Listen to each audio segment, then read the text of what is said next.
Na RW Brasil. Batendo forte com Mário Medalha.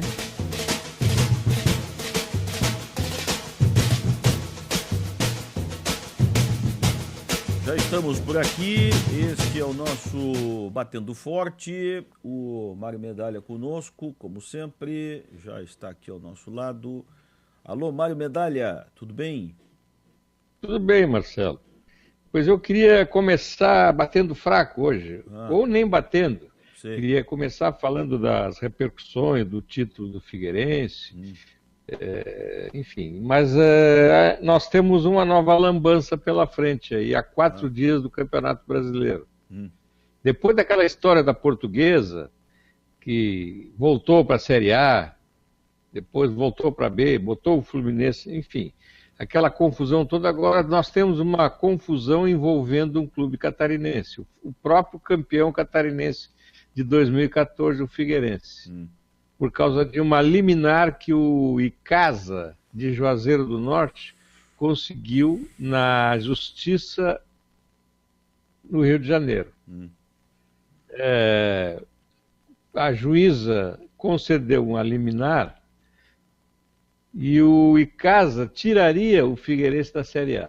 Opa! Se bem que na liminar dessa juíza não diz tirar o Figueirense, diz apenas para incluir o Icasa, mas a CBF não faria um campeonato com 21 equipes. Ué, mas não ia fazer com a Portuguesa, com 21? Mas ali a situação era um pouco diferente, né, Marcelo? Não sei. Essas coisas que envolvem justiça comum, justiça desportiva, são muito confusas. Por exemplo, na questão da Portuguesa, a Portuguesa teve a sua liminar cassada uma meia dúzia de vezes, né? Parece que na CBF tem um caçador de liminares, um especialista nesse assunto, e agora vai ter que agir de novo. O caso do Icasa, ele está alegando que o Figueirense escalou o Luan irregularmente na segunda rodada do Campeonato Brasileiro da Série B. Só que isso aí já teve um primeiro capítulo e o Tribunal de Justiça Desportiva, o Superior Tribunal de Justiça Desportiva, considerou, aliás, nem foi adiante, porque a própria procuradora do STJD julgou intempestiva essa reclamação do Icasa, porque já teria prescrevido, já estaria fora de prazo. Mas agora essa juíza do Rio de Janeiro concedeu a liminar ao Icasa e esse assunto vai rolar nos próximos dias. Não sei em que situação, porque o campeonato começa sábado. Nós estamos a 4 dias do início do Campeonato Brasileiro. Sim. E a CBF vai ter que resolver isso. Não é? Também tem a questão do feriadão que vem por aí, né, Marcelo? Nós temos o feriadão da Páscoa agora e não sei se haverá tempo para qualquer outra ação em contrário. Então, daqui a pouco o Campeonato Brasileiro está começando com o Figueirense na Série A. E se bem que a liminar dessa juíza foi muito clara e ameaçando, inclusive, uma de multa de R$100 mil dia em caso de descumprimento. Então, está posto aí um grande problema para a CBF resolver. Mais um, né? Quando é que começa o campeonato aí? Sábado. Sábado? O Figueirense, por exemplo, joga no Rio de Janeiro com estreia no Maracanã contra o Fluminense, sábado, às 18h30. Então está posto aí um grande problema, mais um pepino para a CBF. A CBF está encarando isso até de uma maneira tranquila, dizendo que não há fundamento e que isso aí vai ser resolvido agora não sei quando, né? Porque se o Campeonato Brasileiro começar normalmente, descumprindo essa liminar, não acatando essa liminar dessa juíza, não sei o que pode acontecer, Marcelo. Eu não tenho esse conhecimento para te dizer o que pode acontecer. Nós vamos ter que aguardar, porque eu estava ouvindo o noticiário há pouco que um dos problemas é esse feriadão que vem por aí, que não daria tempo para uma tentativa de cassação dessa liminar por parte da CBF. Agora, o tribunal não pode se autoconvocar extraordinariamente para avaliar uma questão tão séria como essa? Não, mas é justiça comum, né, Marcelo? Isso é uma vara lá no Rio de Janeiro que eu não sei. Tu sabe, Mário, que eu agora há pouco, né, durante a tarde, eu me deparei com uma situação análoga a essa aí. E a gente às vezes não entende as coisas, né? Porque nós ficamos sofrendo junto com os fatos, né? E às vezes nos damos de cara com a burocracia, né? Agora, no meio da tarde, eu estava lá na Assembleia Legislativa. Impossível não invadir esse assunto aqui no Batendo Forte, né? Nós estamos com um problemaço na cidade aí com a ocupação. A Marildo de Souza lá. O pessoal foi convencido a sair de lá, estava todo preparado e tal, para ir para o Agora não são só sem teto, são sem terra também, né? Estavam indo lá para um terreno no Maciambua, ali no Morro dos Cavalos, em Palhoça, e a FUNAI resolveu lembrar que aquilo é uma terra indígena. Eu digo resolveu, porque na verdade podia ter lembrado disso na madrugada de hoje, né? Quando todo o acordo foi construído e tal, acordo assinado pelo Ministério Público. Deixa eu te fazer o papel do advogado do diabo aqui. Não seria o contrário? Quem encaminhou os ocupantes, ou os amarildos, vamos chamá-los assim, para essa terra indígena? Não, foi um acordo feito entre o INCRA... Mas a FUNAI participou desse acordo? Olha, eu não sei se participou, mas pois deveria então ter participado, né? Sim, mas esse é o meu questionamento, Marcelo. Mas tu imagina o seguinte, Mário, nós levamos o dia inteiro falando desta nova alternativa, né? Sim. Tu acha que nos cálculos, se eu sei, e se o cidadão comum sabe, tu acha que o responsável pela FUNAI não saberia informalmente até, e sabendo disso, imediatamente teria passado a mão num telefone para ligar para alguma autoridade dessas e dizer, olha, isso que vocês estão fazendo aí não pode, né? Nós vamos bloquear e tal. Agora deixaram tudo para 6 horas da tarde, onde não havia nem sol mais. Pois é, Marcelo, mas isso veio a público, vamos dizer assim, agora do meio da tarde para frente. Foi no final da tarde. Essa nova opção. Então eu estou partindo do pressuposto que seria uma maluquice imaginar que a FUNAI participou dessa reunião, que terminou, se não me engano, por volta de 3h30 da manhã, para fechar esse acordo. Seria uma maluquice imaginar que a FUNAI participou dessa reunião e só resolveu tomar essa decisão agora, depois do fato consumado. Não, mas olha aqui, tem várias alternativas de maluquice. A maluquice 1, ela ter participado e só às 6 da tarde ter dito que não pode mais. Maluquice nisso 2. que eu não estou acreditando. Mas olha aqui, maluquice 2. Ela não ter participado e somente às 6 da tarde dizer que não pode. Entendeu? A notícia, ela chegou, para eu ser preciso, eu cheguei na Assembleia Legislativa, era 5h30 da tarde. Tá? Eu entrei no saguão da Assembleia às 5h30 da tarde. Casualmente, eu me encontrei com o deputado Amaury no saguão. E o deputado Amaury estava num telefone. E quando ele me viu, ele sabe que eu estou acompanhando o assunto de em cima, né? Eu estava indo lá na Assembleia para ver como é que estavam as coisas e tal. E ele no telefone segurou meu braço, como quem diz, espera um pouquinho que esse telefone é importante, né? E aí eu fiquei ali esperando. Ele estava em linha com o Rui Fernando Silva Júnior, que é o líder lá. E o Rui estava contando para ele, dando a informação para ele, a novidade de que a FUNAI havia interditado e disse que não podia. Isso era 5h30 da tarde, 15 para 6. Sim, foi essa hora que a notícia deve ter surgido Então, da quer dizer, interdição da FUNAI. e outro detalhe, né? Não vamos esquecer que o INCRA e a FUNAI são dois órgãos federais. Tem a mesma casa, né, administrativa. Então, uma atrapalhada geral, né? Geral. Eu não consigo entender como é que você resolve colocar esse grupo numa terra indígena sem consultar a FUNAI. Foi um Entendeu, grande Marcelo? vacilo de alguém, né? Sim, sem dúvida. Porque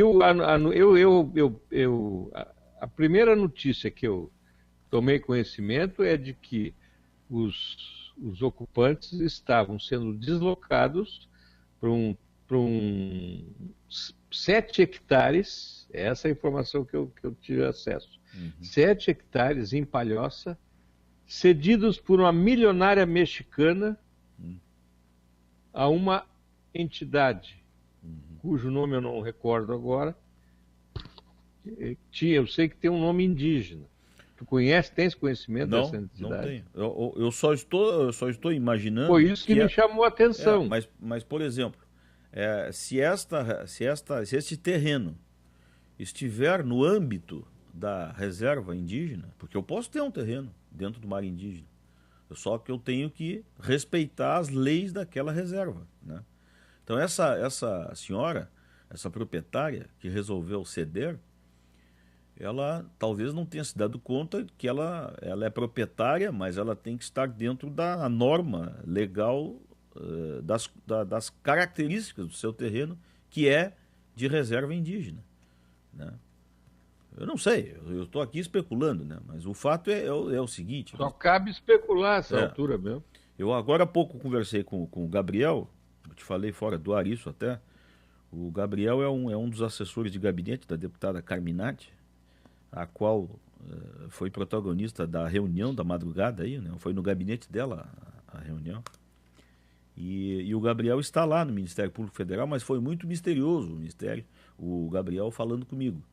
Eu cheguei a gravar até a entrevista, eu vou reconhecer isso aqui para o público que está nos ouvindo, mas eu resolvi não botar no ar, cheguei a carregar a entrevista. Ela está carregada na web, a qualquer momento eu posso fazer o link, mas eu resolvi não fazer isso, porque o Gabriel, eu não consegui que ele me permitisse fazer isso, mas todas as informações que ele me passou, eu coloquei no site, enfim, mas ele fez um mistério muito grande até para me dizer quem eram as pessoas, as autoridades que estavam participando da reunião lá do Ministério Público Federal. Ele não quis me dizer. Eu sei informalmente que são os líderes, o representante do INCRA e provavelmente alguém da própria FUNAI, né? O juiz agrário está lá. Sim. Pois nós temos aí um juiz agrário envolvido, certo? Nós temos o INCRA envolvido, participou dessa reunião. Sim, ele é que na verdade fez o acordo, este último agora, né? Então, pois é. Será que vai acontecer a mesma coisa que diziam que essa terra ali da Vargem, Vargem Pequena, né? E uma hora é da União, outra hora é do Paludo, e agora a mesma coisa com esses 7 hectares, que uma hora ninguém sabia que era território indígena, que era reserva indígena. Agora já vou te adiantar uma coisa, né? 7 hectares, aquele pessoal vai ficar espremido, viu? Eles ali, na 401, ocupavam 20 hectares. E estavam espremidos já ali. Só para tu teres uma ideia, a área que é reivindicada pelo Paludo é de 900 hectares.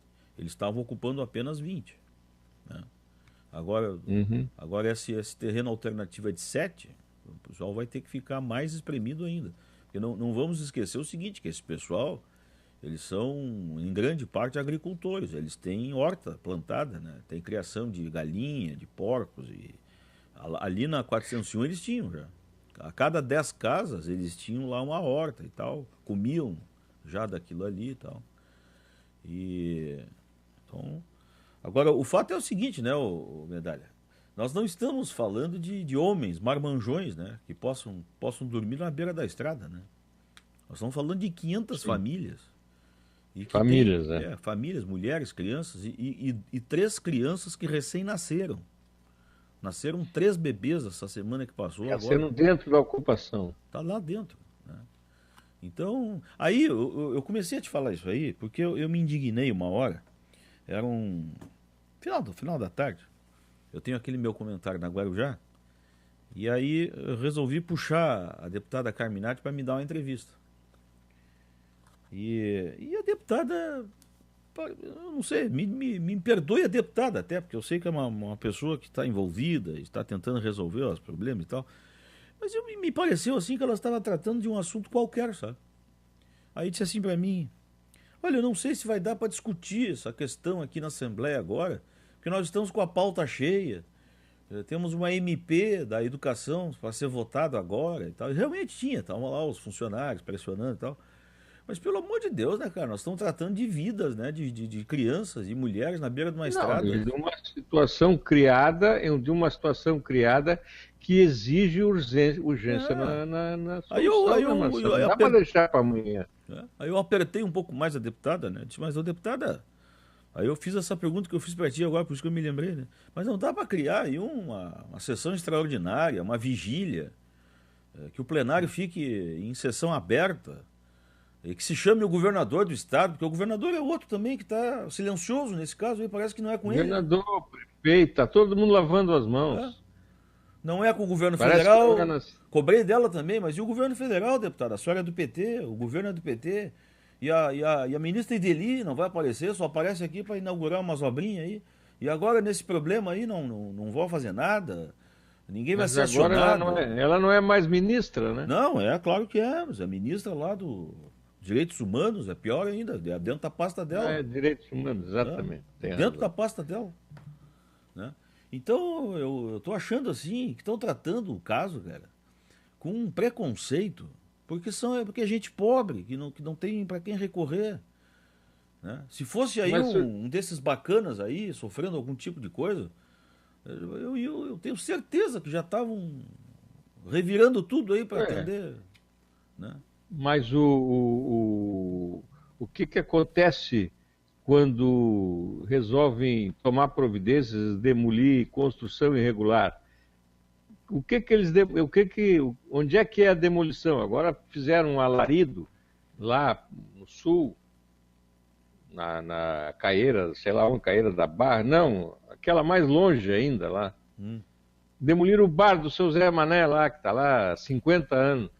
Entendeu? Outra vez demoliram o bar do Chico, mataram o velho de desgosto, entendeu? Por causa de uma briguinha, de uma birra da dona Ângela Min, quando era prefeito, porque o filho do seu Chico era vereador do PT.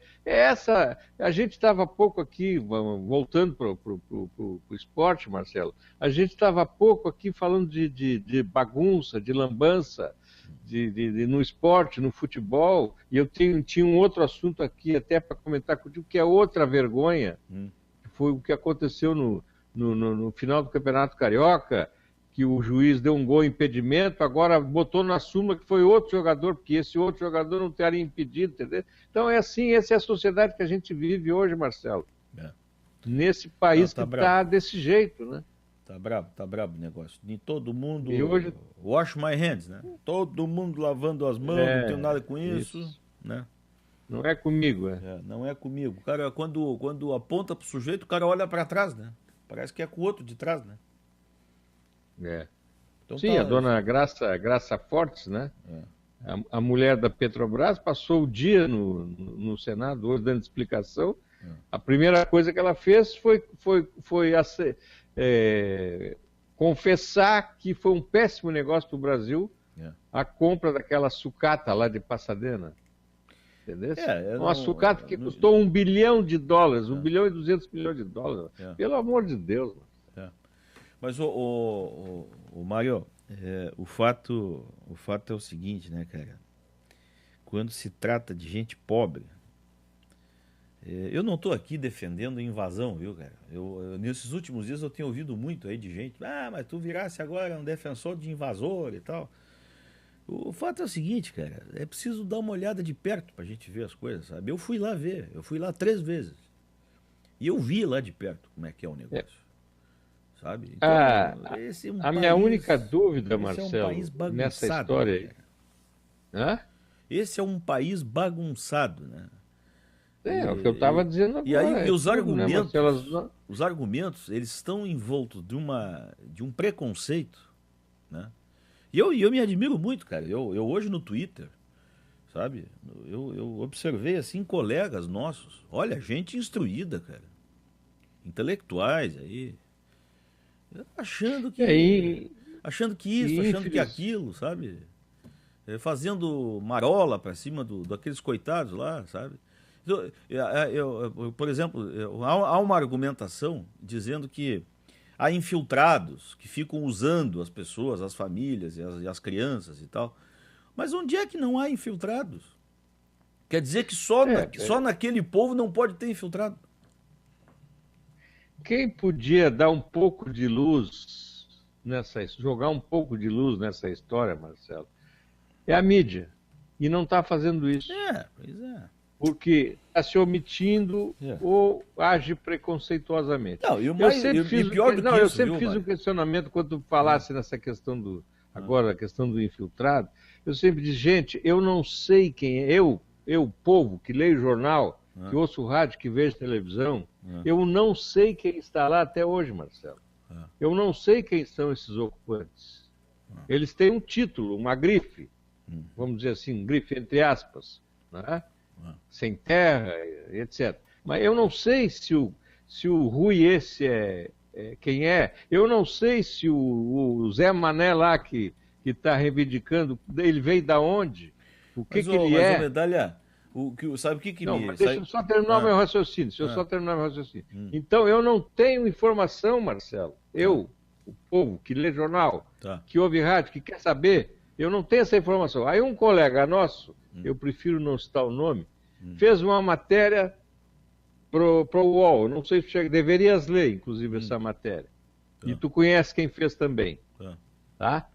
E o título da matéria é Ocupantes como é o nome do Amarildo de Souza. Do Amarildo lá, são empregados de bares e restaurantes das praias nobres da ilha. Aí eu fui ler a matéria, Marcelo. A matéria, em primeiro lugar, o título é forçado. Em segundo lugar, a matéria não se sustenta. Porque ela tem 2 informações que sugerem, não comprovam, sugerem que uma mulher de um dos ocupantes trabalharia num restaurante em Canasvieiras, ou Jurerê, sei lá. E o outro que dá um depoimento seria um cara, um pedreiro. Enfim, não tem nada, Marcelo, não se sabe nada. Isso tudo é uma grande confusão. E aí a versão para não se saber, ou para falta de informação, é o seguinte: eles não querem dizer quem são nem de onde vêm. É isso que está escrito. Não sei por quê. Eu vou te dizer uma coisa. Eu fiz o óbvio. Eu pensei assim, como é que eu faço para chegar lá na ocupação? Eu peguei a minha motoquinha. É óbvio que eu não vou vestir uma roupa bonita como quem vai a uma festa. Tá? Eu estou indo num lugar de ocupantes, né? Até para respeitar as pessoas. Aí peguei a minha motoquinha, botei uma roupa e fui lá. Cheguei lá, pois não, digo, olha, eu sou jornalista. O senhor é jornalista da onde? Eu digo, eu sou da RW Brasil e da Rádio Guarujá. O senhor comunique lá, o senhor que eu estou querendo aqui uma entrevista e tal. Liguei dali para o deputado Soares, que eu sei que é um deputado que tem ligações com eles. Se falaram, lá veio o Rui me atender. Abriram os portões, eu deixei a minha moto lá dentro. Eu tive completa liberdade de filmar o que eu quis. Fiz uma entrevista com áudio e vídeo, que todos viram aqui na RW Brasil. Fiz isso 2 vezes. E uma terceira eu fui lá, não deu a entrevista porque ele achou que devia falar só depois da coletiva do governo, agora domingo. E eu respeitei e fui-me embora. Então, eu perguntei o que eu quis. O Rui não mandou parar a gravação em momento nenhum. Me respondeu tudo que eu perguntei. Tudo que eu quis filmar, eu filmei. Eu só não soube de coisas que eu não perguntei. Se a gente não sabe alguma coisa daquilo ali, a culpa é minha, que não perguntei. Por exemplo, quem é o Rui? Quem és tu, Rui? Perguntei isso para ele, ele me disse. Eu sou morador aqui da Grande Florianópolis, nasci em Palhoça, me formei em eletrotécnica na Escola Técnica Federal, já viajei o estado inteiro, eu sou um militante do MST, já fiz várias outras ocupações, mas eu sou aqui da região, meus filhos são daqui, me apresentou o filho dele, o pai dele é o Rui Fernando, ele é o Rui Fernando Filho, Júnior, e o filho dele é o Rui Fernando Neto, que me atendeu agora há pouco aqui indignado. Então, aí perguntei quem eram as pessoas, ele me falou. Isso que tu está dizendo aí da matéria é verdade. Boa parte dos ocupantes lá trabalham nas obras de construção civil. As mulheres são lavadeiras, são diaristas. Essa, inclusive, é a razão da gente passar, às vezes, de tarde lá e a ocupação está toda vazia. É porque as pessoas estão trabalhando, como a gente sai de casa para trabalhar. Né? E qual é o problema disso? O sujeito chega às 6, 7 horas da noite e volta em casa para dormir, para comer, para enxergar a família e tal. No outro dia começa Casa não, barraco, né? Sim. No caso. Exato. Entende? Então, eu não vejo qual é esse preconceito aí que aquele pessoal lá não pode ter um emprego. Tem que ser tudo camponês. Não. Como é que é o negócio? Como é que tem que ser, então, para estar ali? Não, Marcelo, a minha colocação não foi nesse sentido. A minha colocação foi que a gente não consegue saber por que eles não querem dizer. Mas quem é que diz que eles não querem dizer? O repórter que fez essa matéria. Não, mas eu acho que o repórter não perguntou tudo que ele deveria perguntar. Porque para então, mim o Rui... Lê essa matéria no UOL. Porque para mim... Saiu outra hoje do mesmo repórter. Para mim... Ele não... hoje do mesmo repórter informando, aliás, sobre a doação dessa terra. Sim. Certo? Tá, mas pois aí, tu quer ver uma coisa? É um companheiro nosso que tu conhece. Já trabalhou no Jornal do Estado. Eu imagino. Mas eu digo assim, ó. O pessoal vem e diz assim, mas tem infiltrado lá, vagabundo, não sei o quê. Tá, mas olha aqui, onde é que não tem infiltrado vagabundo? Né? Mas é que os caras não estão pagando aluguel lá e aí estão trabalhando e tal, mas então tu me diz uma coisa, quanta gente neste país não trabalha, não paga aluguel e está aí vivendo só de doação, com dinheiro público, inclusive. Aí pode, né? Então eu acho o seguinte, ó, esse rigorismo todo, desta ética e dessa moral toda, só vale para cima desse pessoal, cara. Entendeu? Moral de cueca, né? Porque, sabe, os bacanas. Olha, eu vou te contar uma outra, que pouca gente contou isso aí. Eu inclusive, nem contei isso na Guarujá ainda. Eu estou esperando terminar esse rolo aí, porque eu também não quero ficar fustigando o ódio e o desentendimento. Mas eu vou te contar aqui. Eu estive 3 vezes ali. As 3 vezes que eu fiquei no portão esperando, porque a gente fica ali, aquilo ali é uma tensão, né? A gente fica horas esperando ali e tal. Eles ficam revistando todo mundo. O tempo que eu fiquei ali parado, esperando me atenderem, uns 40 minutos mais ou menos em média, as 3 vezes. Rapaz, tu não imagina a quantidade de gente que passa de carros importados, cara, caminhonetes, Hilux. Os caras têm o cuidado de passar e frear, passar devagarinho ali, para dizer desaforo pro pessoal, cara. Para gritar impropérios. Chamar de vagabundo, vai trabalhar, seu isso, seu filha da isso, filha daquilo. Suas P para as mulheres, entendeu? Para as crianças ali, né? E gente, cara, de Hilux, né? Então é esse tipo de gente que se arroga no direito de chamar os caras de chinelão, mas o que é um sujeito que passa e diz isso pro outro? Sim, mas Marcelo, é facilmente constatável que eles não têm a simpatia do morador da cidade. Mas Isso puxa vida, né, cara? Sim, eu não vou nem entrar Uma coisa é tu não ter simpatia, né? Quem foi que, como é que se diz? Quem foi que criou isso? A gente sabe como é que isso funciona. Claro, tá? claro. Mas, na verdade, em resumo da ópera, Marcelo, a situação lá é complicada e agora essa novidade da FUNAI vai tornar, digamos assim, um assunto ainda mais encrespado. Nem vamos falar de esporte, então, hoje mais, né? Não. Tá bom? Olha aqui, ó, só para tu ter uma ideia. Eu abri o Notícias do Dia aqui, aí diz assim, ó, uma das manchetes. Justiça bloqueia os bens do deputado estadual Romildo Titon. Ninguém passa na frente da casa desse homem para gritar coisa, né, cara? Não. Então tá. Nem vai na Assembleia para chamar ele de Aliás, de vou te ladrão. contar uma coisa. Tu sabe que tá um corre-corre danado. Ninguém quer ser presidente e relator da tal da CPI do Ministério Público, viu?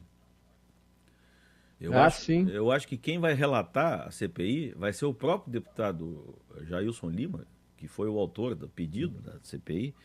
E para que ele possa fazer isso, ele vai ter que pedir licença do cargo da mesa da Assembleia Legislativa, porque não se pode ser relator ou presidente estando na mesa, né? Ele vai pedir a renúncia, vai renunciar ao cargo da mesa para poder ser o relator. E o presidente, doutor, eu acho que vai ser sorteado, viu?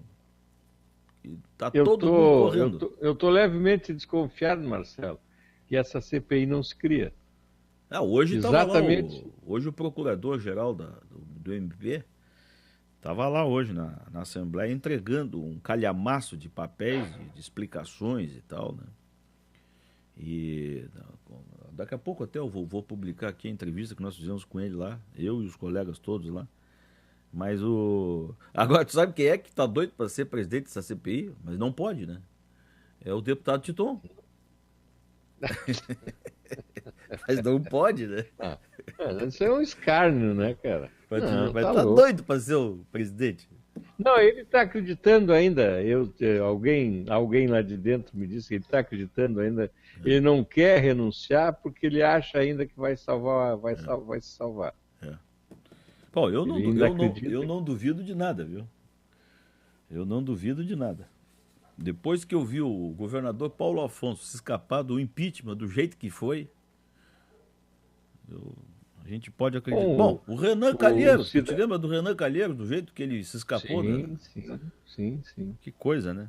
E esse cidadão do PT lá em Brasília, que também está relutando em renunciar, tinha dito que ia renunciar, agora já não vai mais. Hoje. Acho que ele ia renunciar hoje. Mas ele disse que desistiu. Desistiu? Desistiu. Foi a última notícia que eu li que ele tinha desistido. Ué, rapaz. Eu hoje de manhã estava na Guarujá, toda a informação de que ele hoje entregaria a chuteira. Sim, a informação era essa. Exatamente. Mas de tarde já tinha mudado. Sim. Eu li isso em algum lugar. Mas como é que pode, rapaz? Pode. Eu vou te contar um negócio, cara. Essa aqui eu tô até procurando aqui para ver se eu acho alguma coisa desse homem. Cara com o rabo sujo e agora desse Totalmente jeito. sujo. Daqui, ó, por impasse jurídico, André Vargas desiste de renunciar nesta terça. Tá aí. Nesta terça, capaz de ser amanhã, não sei. Conselho de Ética, diz aqui, ó. Conselho de Ética da Câmara considera que pedido não deve ser aceito porque já foi aberto... mas olha aqui, ó. Aqui tá a história. Ele não pode mais pedir renúncia, porque já foi aberto o processo. É isso aí. De cassação? O de cassação, de ética, né? Porque ele quer escapar da... Ele quer escapar da inelegibilidade, né? Então tá. Mas só que é o seguinte, né, Marcelo? Ele vai... Bom, ele não vai mais renunciar.